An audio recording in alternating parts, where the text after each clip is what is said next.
신명기 22장 8절. 네가 새 집을 건축할 때 지붕에 난간을 만들어 사람으로 떨어지지 않게 하라. 그 피 흐른 죄가 네 집에 돌아갈까 하노라. 그 이스라엘 사람들의 집 구조는 그 중동에 나가 보신 분들은 아시겠습니다만 그 지붕이 평평하게 되어 있습니다. 그래갖고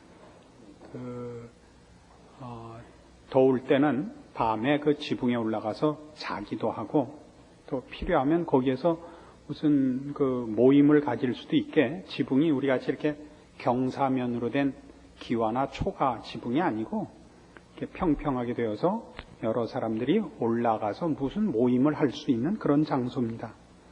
근데 그러니까 높은 데니까 떨어져서 다치지 않도록 난간을 만들어라 하는 것입니다. 물론 자기 집 식구들도 떨어질 위험이 있으니까 이 난간을 만들어야겠습니다만 이건 지금 법으로 요구하는 겁니다. 그러니까 가족에 대한 그 책임 정도가 아니라 다른 사람이 올라와서 떨어지지 않도록도 안전장치를 해라 이거죠. 그래서 이 법이 무엇을 의미하느냐 하면 네가 새 집을 건축하거든 그 집을 너 혼자 사용하려고 들지 말아라 이런 내용이 되는 것입니다. 그게 집만의 문제가 아닙니다. 네가 새 차를 사거든 너 혼자만 타지 말아라 그런 얘기도 되고 네가 소를 잡거든 혼자 먹지 말아라 그런 얘기도 되는 셈입니다. 그러니까 우리 새 집을 짓는다는 건 어쨌든 성공하고 더 번성해서 지금 짓는 것 아닙니까? 그러면 그 집을 혹은 그 얻은 것을 자기가 획득했거나 소유하게 됐거나 복으로 가졌던 성공한 보상으로 누리게 된 것이든 그 지위나 그 어떤 보상된 내용들을 혼자만 가지는 것이 아니다. 이런 내용이 됩니다. 그래서 우리는 이 8절의 내용을 가지고 무슨 생각을 이제 할 수 있느냐 하면 우리가 가진 어떤 것도 다른 사람으로부터 구별하고 차별해서 나를 증명하고 나 혼자만 고립되게 사용하려고 하는 생각을 가져서는 안 된다는 것입니다. 내가 가진 것은 그게 무엇이든지 간에 다른 사람의 유익을 위하여 하나님이 나에게 맡긴 것이다 이겁니다. 쉽게는 부가 그렇습니다. 여러분 넓은 집에 사시거든 구역 모임을 많이 하셔야 되는 거예요. 상대적으로. 좋은 차를 갖고 계시거든 상대적으로 많이 사람을 나르시는 일을 하시라고요. 그러니까 여러분이 가지신 부든 지위든 재능이든 그것으로 인하여 여러분 옆에 있는 사람들이 혜택을 받도록 하지 않으면 여러분이 지은 집에 난간을 설치하지 않은 것이요. 난간을 설치하지 않았다는 것은 거기에 손님을 초대하지 않은 것이요. 초대하지 않은 손님은 와서 떨어지라 그러는 것입니다. 응? 아시겠어요? 그래서 이 새 차 사면 목사 보고 와서 기도해달라는 사람은 내 만났는데 물론 안 해줬습니다만 차에 대한 기도 안 해요. 근데 자기가 가진 것을 때문에 옆 사람이 함께 그것을 나누는 꼴을 못 보죠. 조금 이따 그 얘기 하겠습니다. 우선은 이것부터 하자고요. 그래서 내가 무엇을 가졌든 그것이 부든 지위든 재능이든 옆 사람이 혜택을 받게 해야 되는데 그 혜택을 받는 그 문제를 다른 것은 여러분이 쉽게 이해를 하실 것입니다. 여러분이 가지신 부나 지위가 그런 것은. 근데 오늘 특별히 하나 짚고 넘어갈 것은 재능을 가지고 똑똑한 것을 가졌을 때 옆 사람에게 혜택을 주지 못하는 경우가 너무나 많습니다. 제가 이걸 왜 잘하냐면 제가 이 부류에 속해서 잘하는데 여러분이 아니라고 생각하시면 올 수 없지만 저는 그렇게 생각을 해서 그래요. 똑똑한 사람의 병은 뭐냐 하면 생각이 앞질러 가기 때문에 답답해하는 거예요. 그러니까 상대방이 무엇을 납득하는데 걸리는 시간을 못 참아요. 그래서 홀가닥 먼저 말을 해요. 우리 우리가 이해하기 좋은 말로 재수를 떨게 돼요. 이게 참 제가 마음에 많이 기도한 건데 이게 잘 안 돼요. 그러니까 우리 회로가 빨리 돌아요. 척 보면 정답이 탁 나오거든요. 근데 상대방은 그걸 쓴단 말이에요. 9, 9, 81 이렇게 안 되고 9를 9번 더 한단 말이에요. 더 할 때마다 숫자가 틀려요. 9, 9 우리 곱하면 되는데 이 사람은 더 하거든요. 8번 더 했다, 10번 더 했다. 네가 많니 내가 많니 그러면 우리 돌아버리죠. 근데 그걸 참아야 돼요. 같이 가야 되거든요. 성경이 우리에게 가르치는 신앙적인 사고 중에 가장 중요한 게 뭐냐면 십자가의 정신이라는 건 나 하나가 죽어서 여러 사람이 혜택을 입게 하는 거예요. 세상의 방법이라는 건 여럿을 죽여서 전리품을 가지고 내가 잘났다를 증명하는 게 세상 방법이고, 신앙은 내가 죽는 거라고요. 내가 십자가를 짐으로써 남이 혜택을 입게 해야 돼요.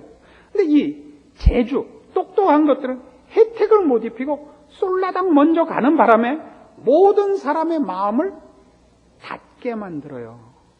여러분, 이 부분에 있어서는 특히 신앙적으로 오랜 경륜이 있으시거나 또 뭐 저희 교회는 이쪽 많죠. 똑똑하신 분들 많은데 똑똑한 사람도 있고 똑한 사람도 있고 똑똑똑한 사람도 있어요. 예. 싱글 A, 더블 A, 트리플 A 뭐 다 다른데 그거 정답을 빨리 말하는 게 최선이 아니라고요. 기다려줘야 돼요. 상대방이 되도록 하는 것이 사랑이요. 상대방이 되도록 기다리는 것이 믿음이요. 그것이 긍휼이요. 자비입니다. 근데 정답을 홀가닥 얘기한단 말이에요. 이 저요 하던 우리네 교육 습관의 결과입니다. 나는 저 사람과 다릅니다. 밖에 할 줄 몰라서 재수를 떤단 말이에요. 이거 잘난 거 아니라고. 이게 모두 그예요. 돈에 있어서만이 아니라 지위에 있어서만이 아니라 재능에 있어서 그렇다고요. 얼마나 많이 우리가 난간을 설치하고 여러 사람을 받아야 되나 몰라요. 누군가 이런 말을 해요. 마음을 비운다는 것이 얼마나 굉장한 것인가 하는 얘기를 하면서 그릇을 보라 이거예요. 그릇을 만들면 결국은 그릇이 뭐 했어요? 그릇을 빈 데를 쓰는 거 아니에요. 그렇죠? 그릇을 빈 데를 쓰는 거 아니에요. 그릇이 꽉 차 있으면 뭐가 되는 거예요? 그릇이 꽉 차 있으면 벽돌이 되는 거죠. 그냥 담을 수가 없잖아요. 담아야죠. 담는 건 다 비운 자리라고요. 빌립보서 2장 5절 이하에 보면 예수님께서 자신을 비웠다 그래요. 거기서 비웠다는 건 물론 이런 공간적인 개념만은 아니에요.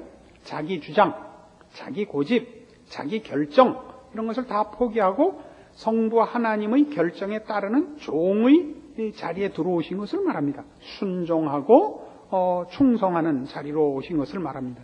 그러나 그것도 다 비우는 거죠.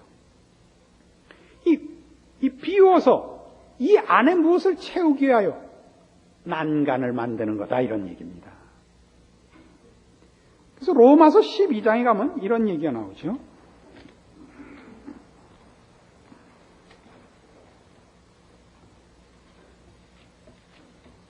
로마서 12장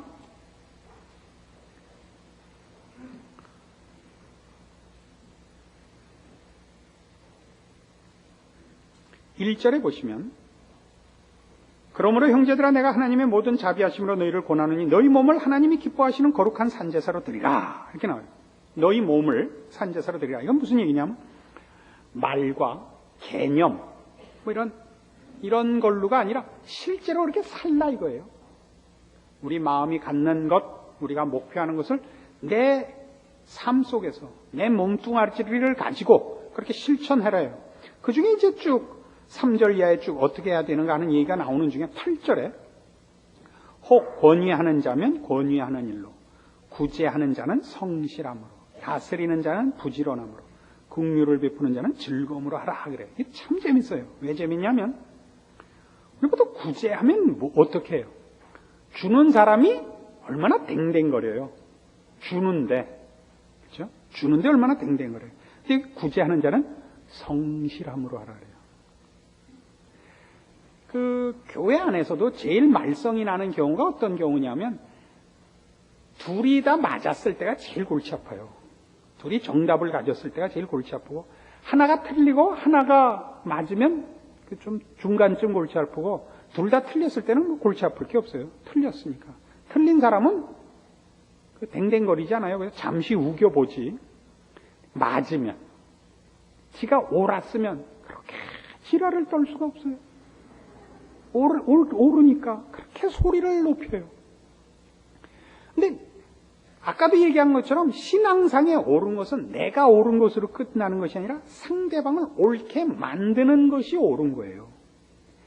복음에는 하나님의 의가 나타났다 하는 얘기가 뭐냐면 하나님의 옳으심은 혼자 옳고 하나님의 옳으심을 선포함으로써 우리를 심판하는 것이 아니라 하나님의 옳으심은 우리를 구원하여 의로운 자리로 불러내시는데 하나님의 의로우심이 있어요. 그래서 복음에는 하나님의 의가 나타났다는 그 말에 아주 기가 막힌 그 뜻은 하나님의 하나님다우심은 우리를 구원해내시는 실력에 있다 이런 뜻이 돼요.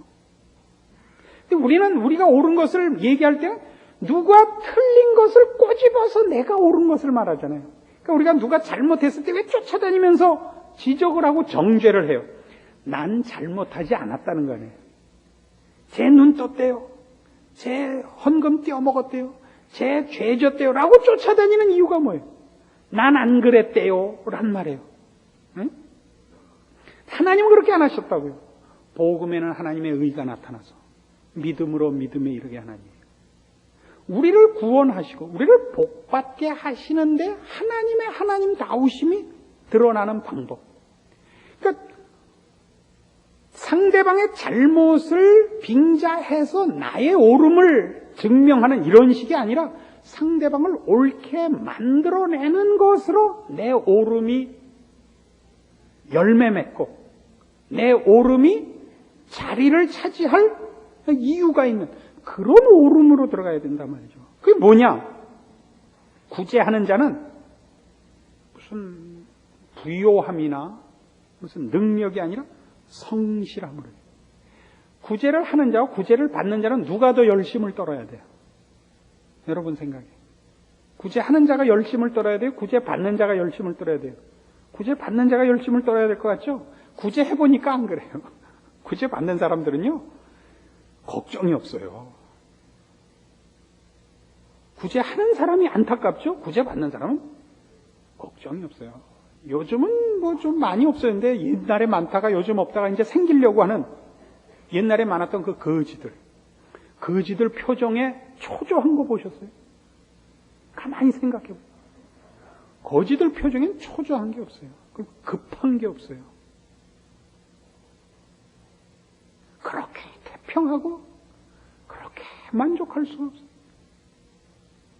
누가 더 초조해요? 가진 자가 더 초조해요. 이게 시비 걸려고 하는 얘기가 아니에요. 성실히 사는 사람들이 더 급하고 초조해요. 참 이상하죠.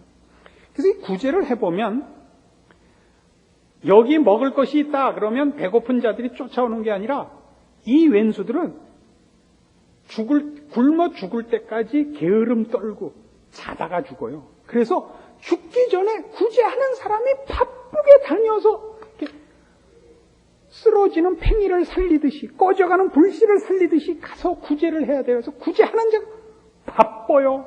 성실함으로 해야 돼요. 구제하는 자가 조금 게을렀다간 다 굶어 죽는 거예요. 그러니까 불쌍한 자들에 대한 책임은 누구에게 있느냐?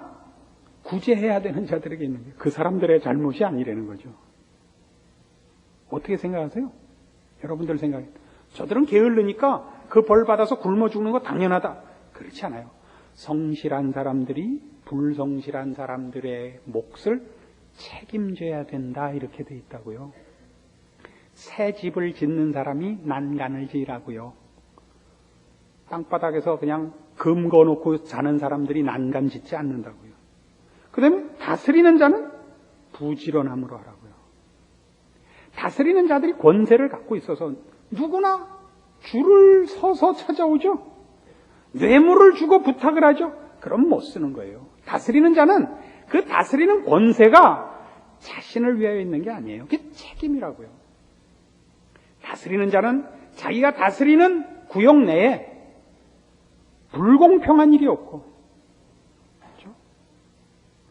누구에게 그늘 지거나 왜곡된 일이 생기지 않도록 할 책임을 지는 거예요. 그래서 그 권세를 주는 거예요. 모든 권세는 그 책임 맡은 것을 다 감당케 하기 위한 권세이지, 다른 사람들을 억누르고 자기를 증명하는 것으로 주는 법은 없는 거예요. 부지런함으로, 긍휼을 베푸는 자는 즐거움으로. 이게 복이라고요.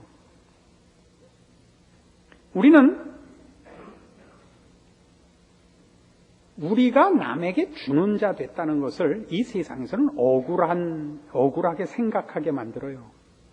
나는 먹고 싶은 거 안 먹고 입고 싶은 거 안 입어서 이 자리에 왔다. 나는 자고 싶을 때 안 잤다. 난 놀고 싶을 때 놀지 않았다. 그래서 난 이 자리에 왔다. 이 성공했다. 지금 내가 가진 이 모든 것은 내가 노력한 대가다. 넌 놀았다. 내가 절제하고 희생하고 애써서 얻은 것을 너에게 나눠줄 수 없다. 그러지 마시라고요. 왜? 그 성실하고 그 애쓰고 집중한 것이 복이라고요. 여러분 그거 아세요? 이 걱정이 없고 애쓰지 않고 내가 지금 노는 것이 어떤 결과로 나타나는지 모르고 사는 사람들이 불쌍한 거예요. 그게 벌이에요. 우리가 열심히 일을 할 때는 어떻게 해서든지 놀았으면 좋겠죠. 근데 요즘 이제 많이들 실직하셨으니까 이제 경험들을 살살 하실 텐데, 나갈 직장이 없어서 한번 쉬어보세요. 내가 일한 거에 대해서 얼마만큼 보상을 받느냐와 상관없이 일거리가 없다는 것만큼 큰 벌은 없습니다. 남자들은 퇴직하면 늙습니다. 돈을 못 벌어서 늙는 것이 아니라 자기가 쓸모없고 사회가 자기를 필요로 하지 않는다는 것으로 늙어버립니다. 내가 한 일에 얼마나 보상을 받느냐 하는 건 2차적인 문제입니다. 내가 이 사회와 내 인생에 내 몫이 있다는 것만큼 보상인 것이 없다고요. 그래서 여러분의 인생을 어떤 목표를 놓고 집중할 수 있었고, 그래서 그 집중된 목표를 이루기 위해 다른 모든 것을 절제할 분별과 지혜가 있었으면 여러분은 이미 많은 것을 가진 사람입니다. 그 분별 못하는 사람들과 대등한 입장에서 여러분은 싸우셔서는 안 됩니다. 집중할 줄 모르고, 그래서 절제하며 분별하며 성실하며 목표를 세우고 나가는 일을 할 줄 모르는 사람이 많습니다. 그러지 못해서 그들은 놀았죠. 그게 집중하고 모았기 때문에 희생하고 절제해야 됐던 사람 입장에서는 저 사람들은 쉬었고 놀았다고 생각하겠지만, 저 사람들은 쉬고 논 게 아니라 방황하고 허비한 겁니다. 그거 같이 답답한 것도 없어요. 내가 할 일이 있는 것과 정말 바람 부는 대로, 물결 치는 대로 사는 것 같이 벌리는 없는 거예요. 그 사람에게 내가 열심히 산 것을 나눠야 된다는 것을 억울해할 필요가 없습니다. 여러분들이 받아야 할 보상은 이미 받았기 때문입니다. 뭘로요? 쓸모있고 베풀 수 있는 자리에 왔으니까 여러분이 이 문제를 억울해하지 않으셔야 됩니다. 그런데 문제는 우리가 누구를 구제하고 누구를 배려한다는 것이 그 사람의 인생을 대신 책임진다는 것하고는 다릅니다. 지붕에 난간을 마련해라 하는 거랑 지붕에다 천막을 치고 모두 데려와서 데리고 살아라는 얘기가 다른 거예요. 내가 가진 큰 집에 내 이웃들을 불러서 때때로 잔치를 베풀고 음식을 나누고 기쁨을 나누는 잔치를 할 수 있습니다. 그것과 그들을 데리고 사는 것과는 얘기가 다릅니다. 각자의 인생과 각 인생을 책임져야 될 존재들은 각자가 자기 인생을 책임져야 됩니다. 이 지붕에 난간을 세워라 하는 식의 가진 자가 그렇지 못한 자에게 나눠야 하는 것은 위로와 격려인 것입니다. 그 이상은 아닙니다. 이 부분이 어렵죠. 여러분이 말하자면 여러분을 성공한 사람이라고 합시다. 여러분이 성공해서 여러분 집안에서 형제나 혹은 외면할 수 없는 친구 중에서 여러분에게 매달려 오거든. 여러분 그 사람들을 외면하셔서는 안 됩니다. 가진 자로서 여러분은 위로하시고 격려할 책임을 가집니다. 그러나 그렇게 함으로써 그 사람이 여러분에게 매달려서 자기의 인생을 책임져라 하는 데까지 밀고 들어오게 하셔서는 안 됩니다. 그럼 그게 어디까지입니까? 그게 어디까지입니까? 그리고 어떻게 서로 타협을 봐야 됩니까? 싸워서 해야 됩니다. 형제끼리도 그렇고 부모 자식 간에도 그래요. 부모가 자식에게, 자식이 부모에게 그 책임질 수 있는 어디까지 책임지고 어디까지는 아니냐 하는 것은 하나님 앞에 많이 물어야 됩니다. 솔로몬이 지혜를 구한 것 같이 이건 지혜의 문제고 분별의 문제입니다. 그러나 여러분이 그것으로 여러분이 져야 하는 위로와 격려의 책임을 외면해서도 안 되고 그렇게 함으로써 여러분이 그 인생을 대신 짊어지는 우를 범해도 안 됩니다. 마태복음 7장 가면 이런 얘기가 나와요.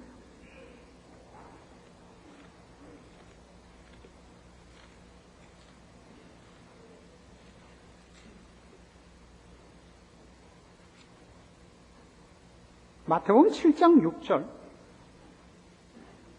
거룩한 것을 개에게 주지 말며 너희 진주를 돼지 앞에 던지지 말라. 저희가 그것을 발로 밟고 돌이켜 너를 찢어 상할까 염려하라. 이게 굉장히 어려운 얘기입니다. 거룩한 것을 개에게 주지 말며 너희 진주를 돼지 앞에 던지지 말라. 상대방을 보아가면서 상대하랍니다. 이 상대는 물론 지금은 영적인 차원에서 이런 쉽게 이해를 하자면 이런 문제가 됩니다. 불신자와 삼위일체론 같은 거 갖고 싸우지 마시고 예정론 같은 거 갖고 싸우지 마세요. 예수 안 믿는 사람에게 예수 믿으라고까지만 얘기를 하세요. 그럼 그 사람이 뭐라고 묻냐 하면 그런데 하나님은 왜 사람을 이따구로 만들었느냐? 이렇게 나올 거란 말이에요. 그럼 여러분이 이렇게 대답하세요. 넌 아직 몰라도 돼. 그러라고요.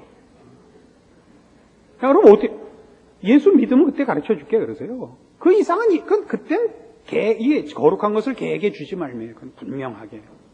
근데 이게 들어오면 개, 돼지 문제가 아니라 염소, 양, 닭, 오리 더 들어와서 인어, 그러다 형제, 자매 이렇게 이게 어렵다고요.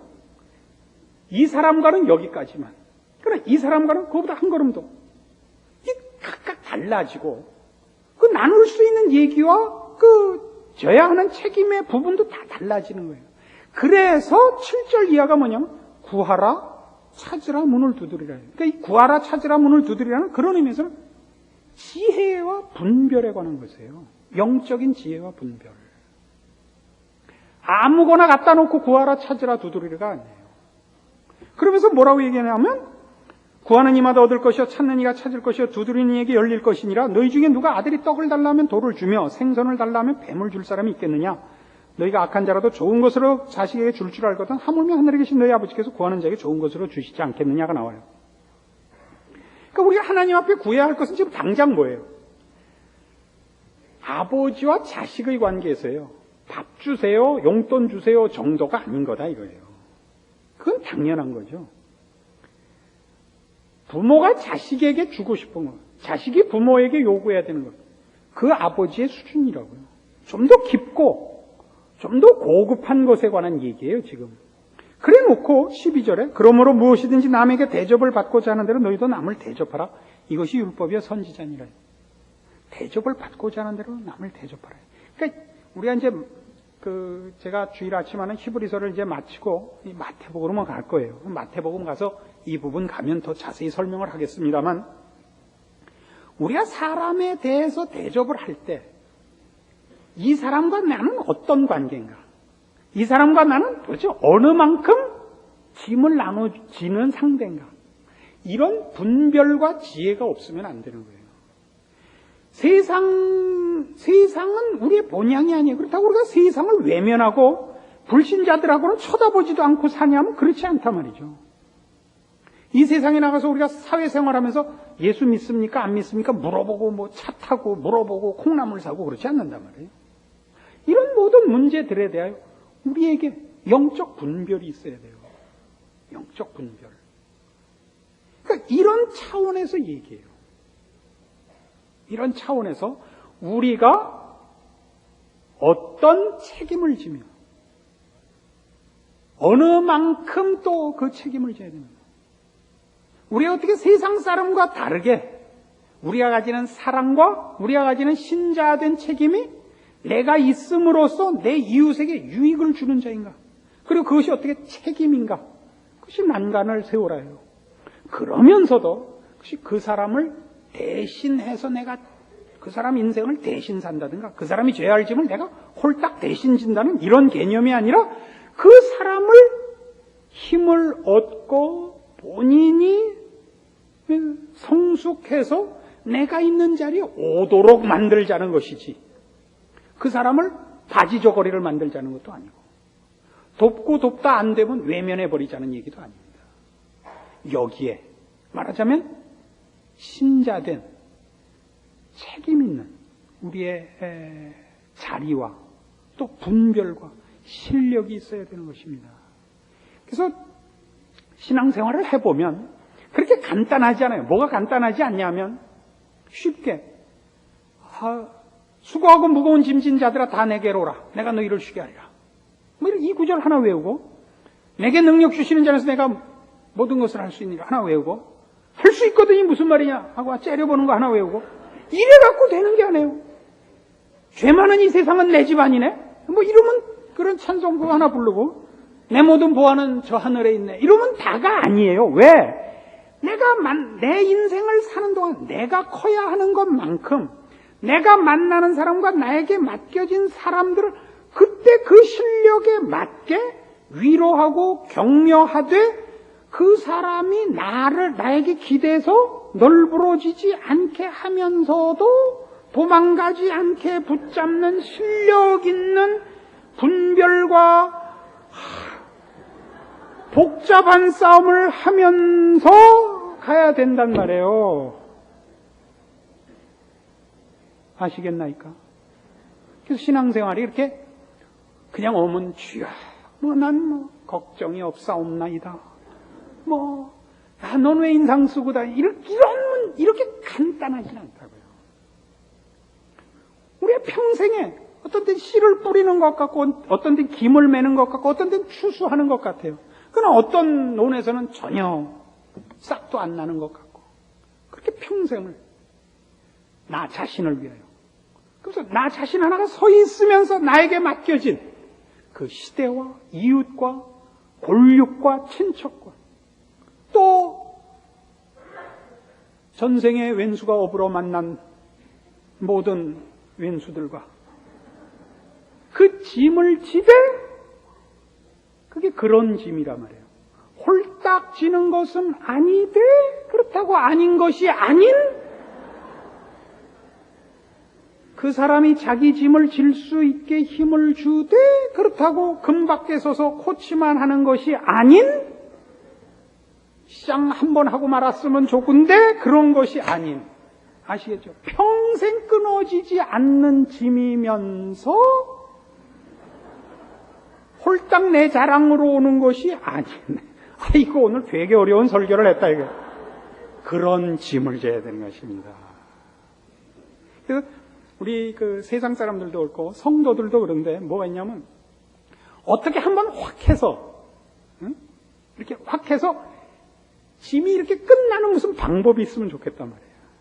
그러니까 성도들도 그래서 산기도를 하거나 금식을 하는 경우가 많아요. 그렇게 한번 왕창 해갖고 이제 다시는 고민할 거 없이 그래 좋아 내가 십자가에 사흘 매달려갖고 그걸로 다 끝내자 이거. 저 가시관도 쓰겠다 이거. 뭐 가시관 없으면 못이라도 3개 박아. 그리고 이제 끝내자 이게. 아니고 평생이 기둥같이 서 있는 거예요. 평생을. 언제 끝내? 죽어야 끝나는 짐. 내가 서 있음으로써 이 건물이 서 있는 거예요. 내가 있음으로써 그 사람이 살아나는 거예요. 내가 있음으로써 그 사회와 그 나라가 안 망하는 거예요. 그렇다고 빚도 안 나는 거예요. 누가 와서 기둥 보는 사람이 어디 있어요? 기둥 안 보거든요. 기둥은 문패만 보죠. 고생은 기둥이 하고 있는데. 그러는 거예요. 그게 인생이요, 우리의 책임이요, 짐인데 그것으로 하나님이 많은 일을 하신다. 여러분의 짐, 그리고 그 안에서 이루어지는 기적을 기억하시고 여러분의 책임을 제대로 지시고 싸우고 악을 쓰시되 놓지 말라 말이에요. 악을 써서 이 짐이 떠나기를 바라는 마음으로 악을 쓰시면 안 돼요. 분발하게 꾸중을 하시되 그래서 힘을 가지게 격려하는 의미에서 하시되 놓으시면 안 되죠. 그래서 여러분의 주변에서는 여러분으로 말미암아 모두가 혜택을 받고 복을 받고 나중에 천국에 가면 그 모두가 여러분의 열매라 그런 상을 받는 여러분이 되시기를 바랍니다. 기도하십시다. 하나님 아버지 은혜를 감사합니다. 우리 같은 것들을 들어 쓰시되 우리로 말미암아 많은 열매를 맺기를 기뻐하시고 십자가의 원리를 적용하심을 감사합니다. 우리는 실력이 없어 밤낮 주 앞에 가서 억울하다 하고 내 몸 하나도 내가 책임지기 어렵다고 고함 지르고 비명을 지르시는데 하나님은 그렇지 않다고 하십니다. 우리의 인생이 나 하나만을 위하여 있지 않고 많은 사람이 나로 인하여 은혜를 입으며 위로를 받으며 힘을 얻는다 하십니다.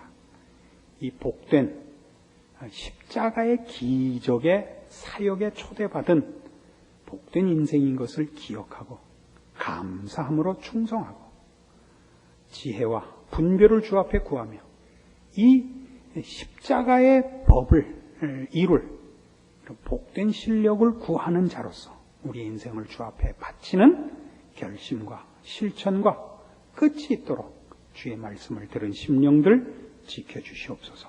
예수님의 이름으로 기도합니다. 아멘.